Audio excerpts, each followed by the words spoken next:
I wanted to make a video here, show you all real quick on how you can make you a homemade outboard motor, and it doesn't cost hardly anything to do. Pretty much what we do is I find pressure washers that have the motor on them and the pump is bad, so you take the pump motor, you take the motor off the pressure washer.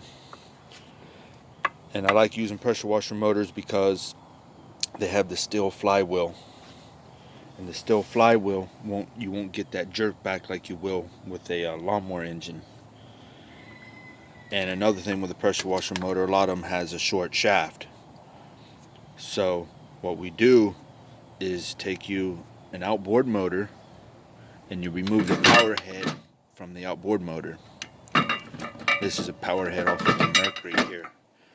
And you take the motor all apart and you get inside the motor and you pull the crank out, which the crank is still in this one. The crank's right here. You pull that crankshaft out, and the end of the crankshaft you cut it off, and that is your adapter that you need to attach to the end of the pressure washer motor, which this one has already been attached. As you can see, it's been welded right here. So this was the lawnmower shaft, and this was the outboard. This part here was the outboard shaft, and we welded the end of the crank from the block into this. And then when you get done with that, you have to get a little creative, which on this one we just did something simple and just used plywood.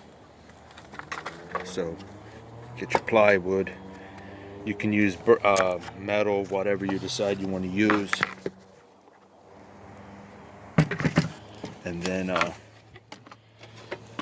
you dismount the motor on like that and bolt it down, and you're good to go. And I just wanted to, a lot of people were asking how I connected the shafts on these motors, and that's basically what I do.